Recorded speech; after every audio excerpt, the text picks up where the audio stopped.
Hello friends, তোমাদের সকলকে দাদাজি চ্যানেলে স্বাগত। আজকে আলোচনা করব National commission for schedule Caste, অর্থাৎ তপশিলি জাতিদের জন্য যে জাতীয় কমিশন আছে তার সম্পর্কে বিস্তারিত আলোচনা করব। এর গঠন কি, এর কাজ কি, ঠিক আছে, ভারতের সংবিধানে কোথায় এর সম্পর্কে বর্ণনা করা আছে তার সমস্ত বিস্তারিত আলোচনা করব। তাহলে আজকের আলোচনার বিষয় হচ্ছে National commission for schedule Caste, অর্থাৎ এসসি। ঠিক আছে, এসসি, এই এসসি বলতেই শিডিউল কাস্ট দের বোঝানো হয়। ঠিক আছে, অর্থাৎ তপশিলি জাতি। তাহলে বাংলায় বললে তপশিলি জাতিদের জন্য জাতীয় কমিশন। ঠিক আছে, এই তপশিলি জাতিদের জন্য জাতীয় কমিশন, অর্থাৎ ইংরেজিতে বললে National commission for schedule Caste, এর কাজ কি? এর কাজ হচ্ছে যে তপশিলি যে জাতি আছে অর্থাৎ এসসি যারা, তাদের স্বার্থ সংরক্ষণ করার জন্য, তাদের বৈষম্য এবং শোষণ থেকে আর কি রক্ষা করার জন্য এবং তাদের উন্নতির জন্য কিন্তু এই কমিশনটা গঠন করা হয়েছে। ঠিক আছে, তাহলে এখন তোমাদের জানতে হবে এই কমিশনের সম্পর্কে ভারতের সংবিধানের কোথায় উল্লেখ আছে। মনে রাখবে যে ভারতের সংবিধানের 338 এই আর্টিকেলে কিন্তু দেওয়া আছে। ঠিক আছে, আর্টিকেল নম্বর 338 অর্থাৎ 338 নম্বর আর্টিকেলে কিন্তু, ঠিক আছে, এই কমিশনের কথা উল্লেখ আছে। তাহলে এখন দেখব যে এই কমিশনের উদ্ভব কিভাবে হয়, অর্থাৎ evolution of national commission for এসসিস। ঠিক আছে, আগে কিন্তু এই কমিশন কিন্তু ছিল না। আগে ভারতের সংবিধানের 338 নম্বর যে আর্টিকেল আছে তাতে কি ছিল, তাতে দেওয়া ছিল একজন স্পেশাল অফিসার থাকবে। ঠিক আছে, আগে কিন্তু ন্যাশনাল কমিশন ফর এসসিস ছিল না সরাসরি, এটা 2004 থেকে আর কি এক্সিস্টেন্সে আসে। এবার ইভলিউশনটা আলোচনা করি, অর্থাৎ উদ্ভব কিভাবে হলো এই কমিশনটার। যে প্রথমে ভারতের সংবিধান যখন কার্যকর হয়, ভারতের সংবিধান কার্যকর হয় 1950 সালের 26শে জানুয়ারি। সেই সময় 338 নং ধারাতেই দেওয়া ছিল যে ভারতের তপশিলি জাতিদের জন্য একটা কি থাকবে, একজন স্পেশাল অফিসার থাকবে। স্পেশাল অফিসার, ঠিক আছে, সেই স্পেশাল যে অফিসার তাকে ডেজিগনেটেড করা হবে, তার নাম হচ্ছে কমিশনার ফর এসসিস এন্ড এসটিস। ঠিক আছে, কমিশনার ফর এসসিস এন্ড এসটিস। তাহলে ভারতের সংবিধানে প্রথমে কিন্তু এই বডিটা ছিল, এটা একটা সাংবিধানিক সংস্থা। ঠিক আছে, এটাও একটা সাংবিধানিক সংস্থা। আর আগে কিন্তু এটা ছিল একটা স্পেশাল অফিসার নিযুক্ত ছিল, তাকে ডেজিগনেটেড করা হতো কমিশনার ফর এসসিস এন্ড এসটিস। ঠিক আছে, তখন এসসি এবং এসটি, তপশিলি জাতি এবং তপশিলি উপজাতি দুজনের স্বার্থ সংরক্ষণ করার জন্যই কিন্তু এটি গঠন করা হয়। তাহলে এই যে স্পেশাল অফিসার অর্থাৎ কমিশনার ফর এসসিস এন্ড এসটিস, এটা কিন্তু তার রিপোর্ট, অর্থাৎ ভারতের যে এসসি অর্থাৎ তপশিলি জাতি, এসটি অর্থাৎ তপশিলি উপজাতি, শিডিউল কাস্ট এবং শিডিউল ট্রাইব, তাদের জন্য যে যা যা কাজ করবে তার একটা রিপোর্ট, ঠিক আছে, তার একটা রিপোর্ট কার কাছে পেশ করবে? রাষ্ট্রপতির কাছে। কিন্তু এখন তো এটা নেই, আগে ছিল। বলছি যে কিভাবে আস্তে আস্তে এটাতে আসে আর কি, এই ন্যাশনাল কমিশন ফর এসসি আসে। তাহলে প্রথমে এটা ছিল, আর তার যে রিপোর্টটা রাষ্ট্রপতির কাছে দিত। তারপরে কি হয় যে 1978 সালে একটা রেজলিউশন আনা হয়, অর্থাৎ একটা প্রস্তাব আনা হয়। কার দ্বারা? আর কি ভারত সরকারের দ্বারা, গভর্নমেন্টের দ্বারা। আর তার দ্বারা কি করা হয়, একটা বডি তৈরি করা হয়, সেটা হচ্ছে নন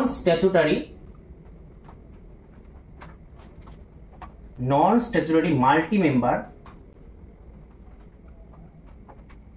কমিশন ফর এসসিস এন্ড এসটিস। ঠিক আছে, এসসিস এন্ড এসটিস। তাহলে কি করা হয়, একটা রেজলিউশনের মাধ্যমে, ঠিক আছে, একটা প্রস্তাব,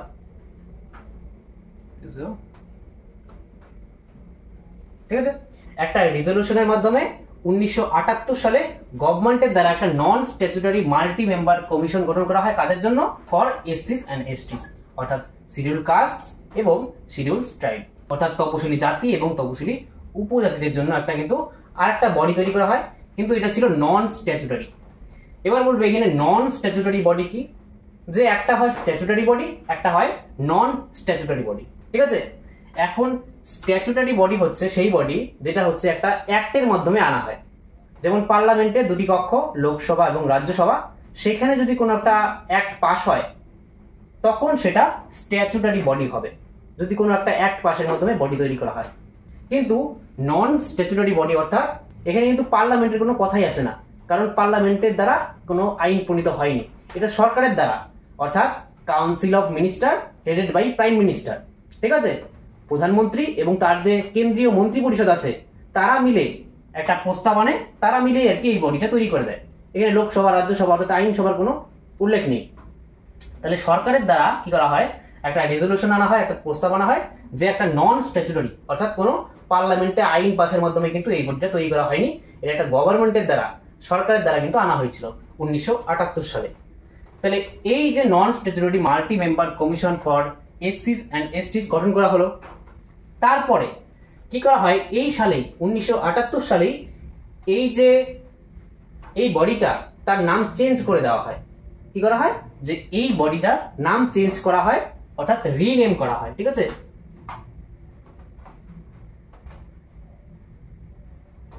ঠিক আছে, তাহলে এই বডিটার রিনেম কি করা হয়, যে ন্যাশনাল কমিশন ফর এসসিস এন্ড এসটিস। ঠিক আছে, কি করা হয়, ন্যাশনাল এসসিস এন্ড এসটিস। ঠিক আছে, তাহলে এই বডির নাম চেঞ্জ করে এই ন্যাশনাল কমিশন ফর এসসিস এন্ড এসটিস করা হয়, এটাও একটা রেজলিউশনের মাধ্যমে। ঠিক আছে, এটা একটা প্রস্তাবের মাধ্যমে। তাহলে বোঝা গেল যে প্রথমে ভারতের সংবিধানে একটা স্পেশাল অফিসার নিযুক্ত ছিল, আর যা ডেজিগনেট করা হতো কমিশনার ফর এসসিস এন্ড এসটিস। তারপরে 1978 সালে সরকারের দ্বারা একটা non statutory multi member commission for এসসিস এন্ড এসটিস গঠন করা হয়। ঠিক আছে, একটা প্রস্তাবের মাধ্যমে, একটা রেজলিউশনের মাধ্যমে। তারপরে এই বছরই এই বডির নাম চেঞ্জ করে দেওয়া হয়, করা হয় ন্যাশনাল কমিশন ফর এসসিস এন্ড এসটিস।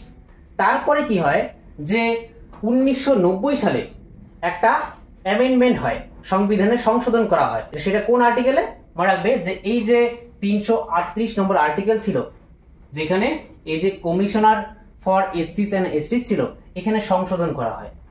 তাহলে 1990 সালে একটা সংবিধান সংশোধনী হয়, সেটা হচ্ছে 65তম সংবিধান সংশোধনী। ঠিক আছে, 56th অ্যামেন্ডমেন্ট অ্যাক্ট 1990। এখানে কি করা হয়, একটা high level multi member commission for এসসিস এন্ড এসটিস গঠন করা হয়। ঠিক আছে, এখানে কি গঠন করা হয়, একটা হাই লেভেল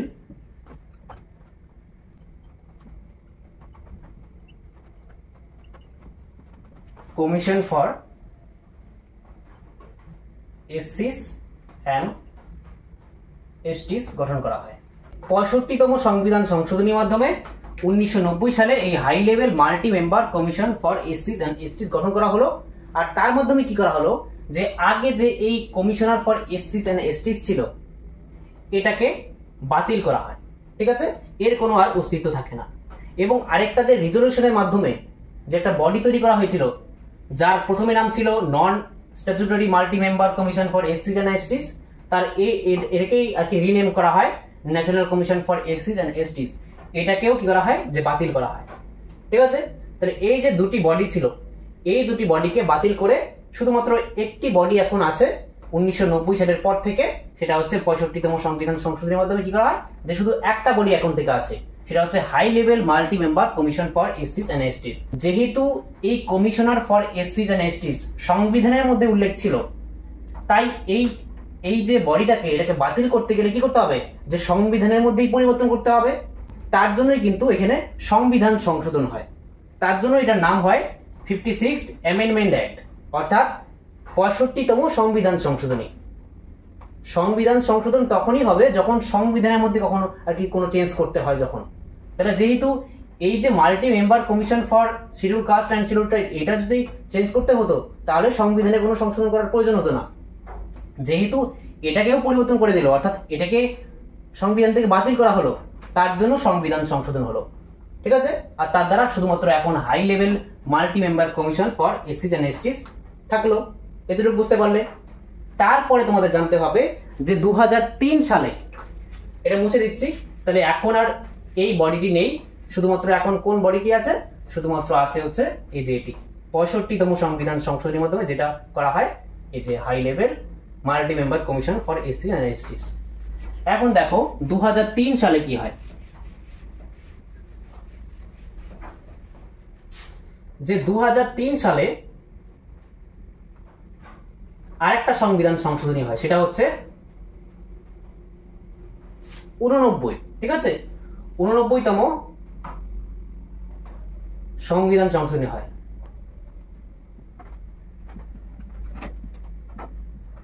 ঠিক আছে, তাহলে 2003 সালে 89তম সংবিধান সংশোধনী হয়। তার দ্বারা কি করা হয়, যে এই যে high level multi member commission for এসসিস এন্ড এসটিস ছিল, এটাকে কি করা হয়, যে দুটি ভাগে ভাগ করা হয়। কিভাবে?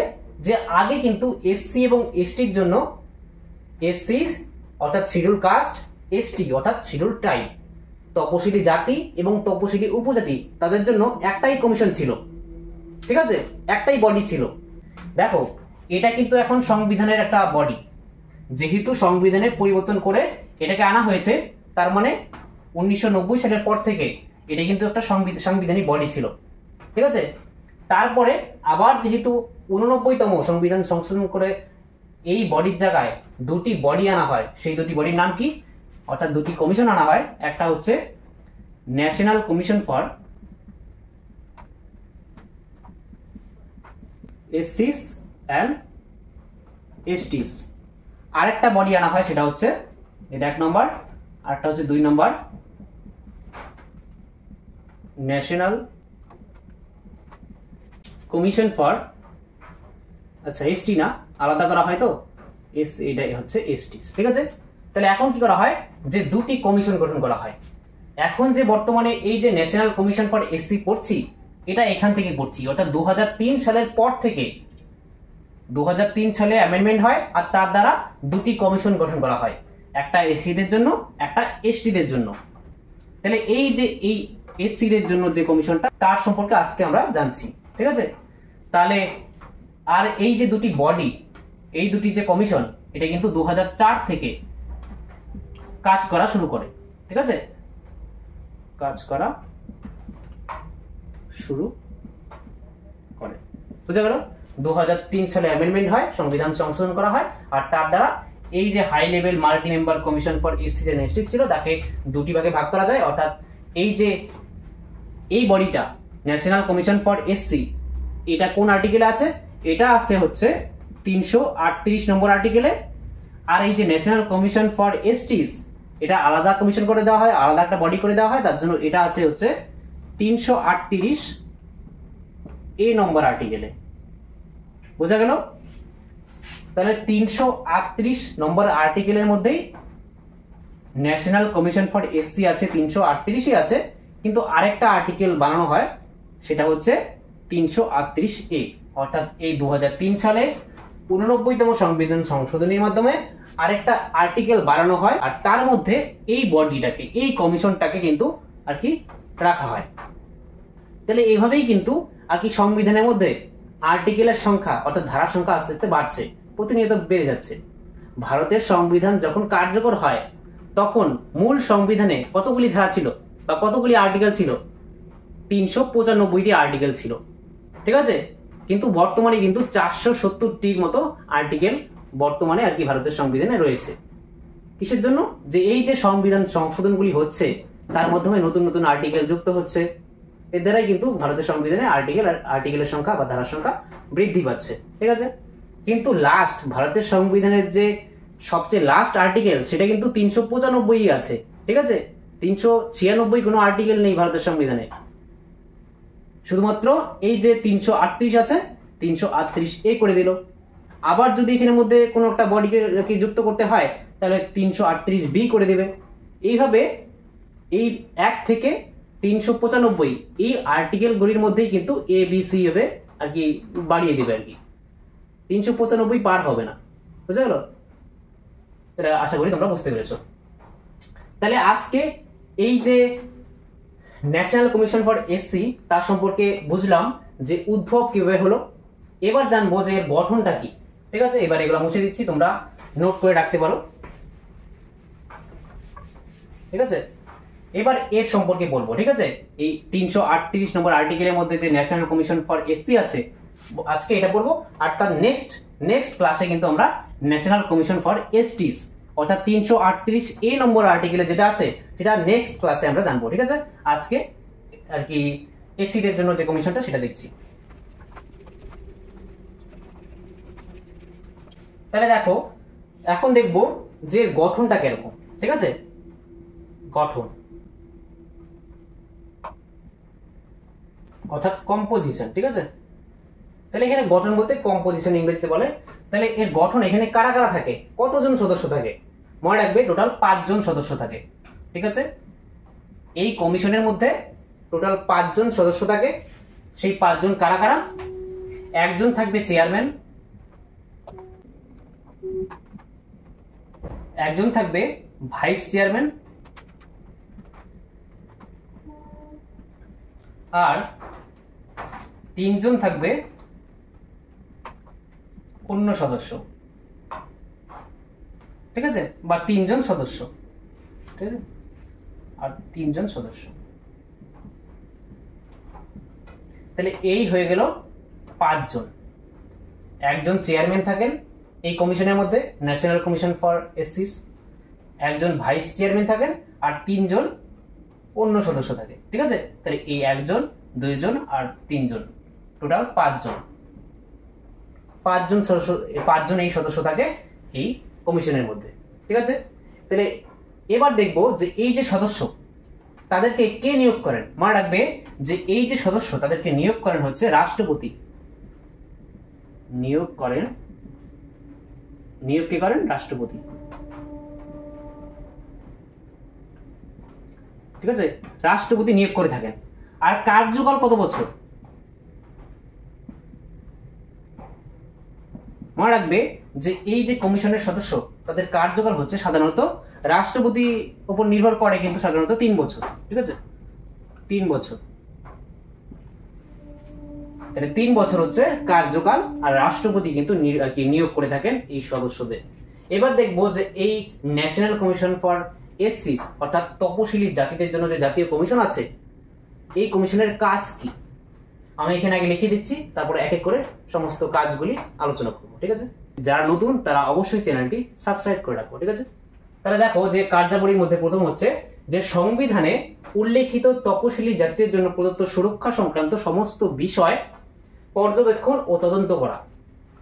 তাহলে ভারতের সংবিধানের মধ্যে তপশিলি জাতিদের জন্য যে সুরক্ষা প্রদান করা হয়েছে, ঠিক আছে, সেই সমস্ত বিষয়ে পর্যবেক্ষণ এবং তদন্ত করা এই ন্যাশনাল কমিশন ফর শিডিউল কাস্টের কাজ। নেক্সট হচ্ছে এসসিদের অধিকার ও সুরক্ষা নিয়ে নির্দিষ্ট অভিযোগের তদন্ত করা। তাহলে এসসি সম্প্রদায়ের উপর অর্থাৎ তপশিলি জাতিদের উপর যদি কোনো বৈষম্যমূলক আচরণ করা হয়, তাদেরকে শোষণ করা হয়, তাদের যদি অধিকার ক্ষুণ্ণ হয়, তখন কি করতে পারে যে এই যে কমিশন, এই কমিশন কিন্তু উপযুক্ত পদক্ষেপ নেবে যাতে এই তপশিলি জাতিদের স্বার্থ সুরক্ষিত হয়, তারা যাতে তাদের অধিকার থেকে বঞ্চিত না হয়। ঠিক আছে, নেক্সট হচ্ছে এসসিদের আর্থসামাজিক উন্নয়নের পরিকল্পনার ক্ষেত্রে কেন্দ্রীয় বা রাজ্য সরকারগুলিতে অংশ নেওয়া এবং পরামর্শ দেওয়া।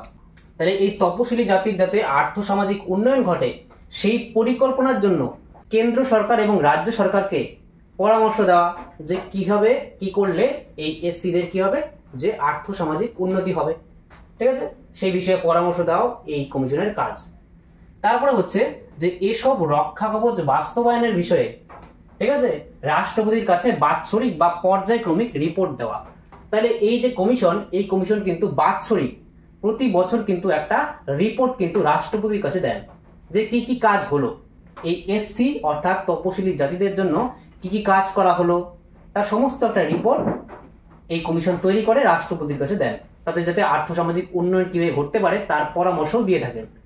তাহলে এই যে রক্ষা কবচ বাস্তবায়নের বিষয়ে রাষ্ট্রপতির কাছে বাৎসরিক এবং বা পর্যায়ক্রমিক, অর্থাৎ বাৎসরিকও দিতে পারে বা পর্যায়ক্রমিক রিপোর্ট দিতে পারে, অর্থাৎ ইচ্ছা করলে বাৎসরিকও দিতে পারে, আবার এখানে পর্যায়ক্রমিক রিপোর্ট দেয়, অর্থাৎ কয়েক মাস পর পর যদি রিপোর্ট দিতে চায় রাষ্ট্রপতিকে তাও দিতে পারে এই কমিশন। তারপরে হচ্ছে এসসিদের আর্থসামাজিক উন্নয়ন ও অন্যান্য কল্যাণমূলক কর্মকাণ্ডকে এগিয়ে নিতে আর কি পদক্ষেপ নেওয়ার সুপারিশ করা। তাহলে একই বিষয়, যে মোট কথা হলো তপশিলি জাতিদের আর কি উন্নতির জন্য, তাদের আর্থসামাজিক উন্নয়নের জন্য, তাদের স্বার্থ রক্ষার জন্য, তাদের সঙ্গে যাতে বৈষম্যমূলক আচার আচরণ না করা হয়, তারা যাতে শোষিত না হয়, অর্থাৎ তাদের স্বার্থ রক্ষার জন্য কিন্তু এই কমিশনটা গঠন করা হয়েছে। ঠিক আছে, তাহলে এই কল্যাণমূলক কর্মকাণ্ডকে এগিয়ে নিতে পদক্ষেপ নেওয়ার সুপারিশ করা, যে কি কি পদক্ষেপ আরো নেওয়া যাবে যাতে এই তপশিলি জাতিদের স্বার্থ সুরক্ষিত হয়। নেক্সট হচ্ছে এসসি সম্প্রদায়ের কল্যাণ, সুরক্ষা, উন্নয়ন এবং অগ্রগতির সাপেক্ষে অন্য যে কোনো কাজ, তাহলে অন্য যে কোনো কাজ কিন্তু করে থাকে এই এসসিদের সুরক্ষা, এসসিদের কল্যাণ, এসসিদের উন্নয়ন, অগ্রগতির জন্য। তাহলে এই ছিল ন্যাশনাল কমিশন ফর এসসি অর্থাৎ শিডিউল কাস্টের কাজ অর্থাৎ কার্যাবলী। তাহলে এরপরে নেক্সট ক্লাসে আমরা আলোচনা করব আর কি ন্যাশনাল কমিশন ফর এসটি। ঠিক আছে, তাহলে ভিডিওটি শেষ পর্যন্ত দেখার জন্য তোমাদেরকে অসংখ্য ধন্যবাদ। দেখা হচ্ছে পরের একটি নেক্সট ভিডিওতে, ততক্ষণের জন্য বাই।